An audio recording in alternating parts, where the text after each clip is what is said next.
October 8th, 1871, the day the Midwest burned. On this night, two catastrophic fires erupted. They raged across Wisconsin and Illinois, leaving total devastation. One consumed Chicago, the heart of American industry. The other swept across Wisconsin's Bay Area, destroying Peshtigo and raging through over 17 different towns. Both fires shared a common origin: human error and environmental factors. These fires forever altered the landscape and lives of people in the Midwest, and they remind us how nature's destructive power can be amplified by human actions. But amidst the ashes, stories of resilience and heroism emerged. In the heart of Wisconsin's timberlands, the town of Peshtigo bustled with life. The air, thick with the scent of pine and cedar, hinted at the industry that fueled the town's growth. Lumber was king, and the forests surrounding the area were its domain. Yet on that fateful October evening, the very resource that sustained the town would become its undoing. Months of drought had parched the land, transforming the lush forests into a tinderbox. Rumor has it the railroad workers were clearing land for tracks that Sunday evening and started a brush fire that got out of control. As dusk settled, a strong wind, bone-dry and relentless, whipped through the trees, carrying with it the scent of distant smoke. What began as a controlled burn intended to clear land for the railway quickly escalated into an inferno. Fanned by the wind, the fire roared through the dry underbrush, devouring everything in its path. The flames, fueled by the dense forests and driven by the relentless wind, quickly grew into a firestorm of unprecedented scale. The morning after the fire revealed a scene of unimaginable devastation. Where once stood a thriving town, now lay a smouldering ruin. The fire had scorched over 1.2 million acres of land, leaving behind a desolate wasteland. Many of the community members died that night through asphyxiation because the burning trees had sucked up all the oxygen. People said that the river was the only safe haven from the fire. A 13-year-old immigrant girl said she held onto the horn of a cow all night in the river to survive. Several others ran to the river to find relief, but the flames were so vast that they skipped over the river, flames licking the heads of those in the water, on its way to devour neighboring towns. Many ultimately died from drowning or hypothermia while waiting for the fire to die down. Another story tells of a man carrying a woman to safety he thought was his wife. When he found out it wasn't her, he went mad. An entire community was wiped off the map, their existence reduced to ash and charred timbers. The human cost was staggering. Estimates vary, but historians believe that the fire claimed over 1,700 lives. All records burned in the fire, so it's hard to know the exact numbers. Many perished quickly, overwhelmed by the firestorm's intense heat and suffocating smoke. Others, seeking refuge in wells and root cellars, succumbed to the fire's relentless advance.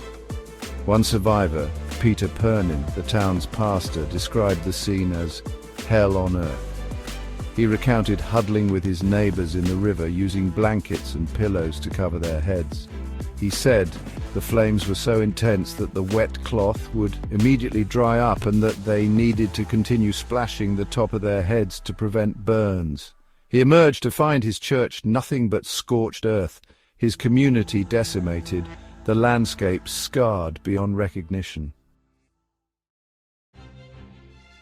On that same fateful night, a different kind of inferno ignited in the heart of Chicago. The Queen City of the West, a booming metropolis of industry and commerce, would soon find itself battling for survival against an enemy as relentless as the Wisconsin firestorm, a fire fueled by progress, carelessness, and a twist of fate. Chicago, in its ambition, had become a city built on tinder. Wooden structures, erected with speed over safety, lined the crowded streets. A long dry summer had left the city parched, its wooden sidewalks and buildings primed to ignite. The spark came on the night of October 8th. Legend has it that a cow kicking over a lantern in Mrs. O'Leary's barn set off the blaze. While the true origin remains debated, the outcome was undeniable. Chicago was ablaze. The fire, fueled by strong winds and a sea of flammable materials, tore through Chicago with terrifying speed. It devoured everything in its path, leaving a trail of smoldering rubble in its wake.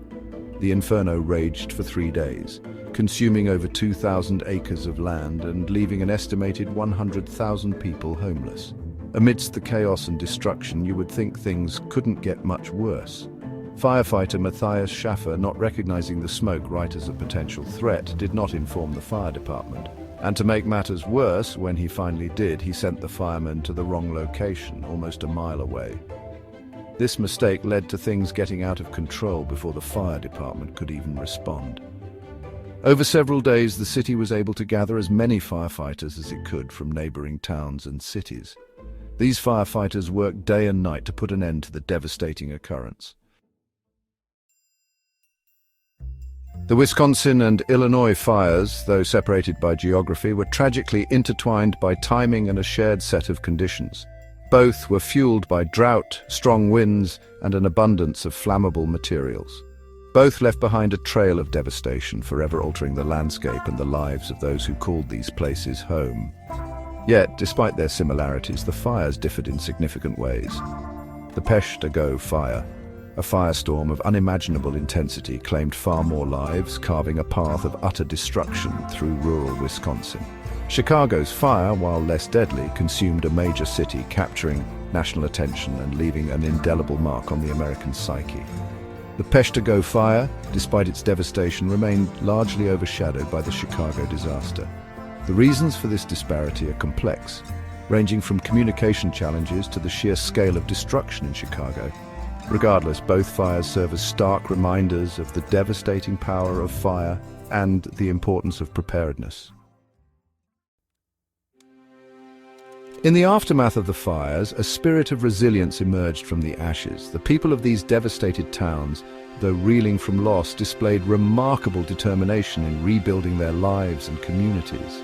Aid poured in from across the nation and around the world, and once word spread about the casualties in Wisconsin, some of the resources headed to Chicago were diverted northward. Chicago, its spirit unbroken, embraced innovation and renewal. The fire, though devastating, presented an opportunity to rebuild, to create a safer, more resilient city. New building codes, emphasizing fire-resistant materials and construction techniques, were swiftly implemented. The fire department, bolstered by new equipment and training, emerged stronger and better prepared to face future threats. Peshtigo, though deeply scarred by the firestorm, also demonstrated remarkable resilience. Homes and businesses were rebuilt, often with the help of neighboring communities. The town, once a bustling lumber center, gradually diversified its economy, adapting to the changing landscape. The fires of 1871, though tragic, served as a harsh wake-up call. They highlighted the importance of fire safety, urban planning, and forest management in an era of rapid industrialization and westward expansion. The lessons learned from these infernos would shape fire prevention and response strategies for generations to come. Cities across the nation, inspired by Chicago's rebuilding efforts, adopted stricter building codes, emphasizing fire-resistant materials and safer construction practices. Fire departments expanded, investing in new equipment, training, and communication systems. The science of fire behavior was studied more closely, leading to a deeper understanding of how fires start, spread, and can be most effectively suppressed. In the realm of forest management, the Wisconsin fires prompted a re-evaluation of logging practices and the need for greater care in preventing and controlling wildfires. The importance of controlled burns when conducted safely and under appropriate conditions was recognized as a tool for reducing forest fuel loads and mitigating the risk of catastrophic fires. The fires of October 8, 1871 left an indelible mark on the American landscape and psyche. They remind us of fire's destructive power, amplified by human actions and environmental factors. These stories shape our understanding of fire safety, urban planning, and respecting the balance between progress and nature. The legacy of these fires is one of resilience, innovation, and the enduring human spirit. From the ashes, new cities rose, stronger and better prepared for future challenges. Lessons from these infernos inform our fire safety and disaster preparedness. These fires still stand as a testament to nature's power, human resilience, and the need to be cautious when playing with fire. If you like this video, then please like, share, subscribe, or check out some of our other videos. Thanks for watching.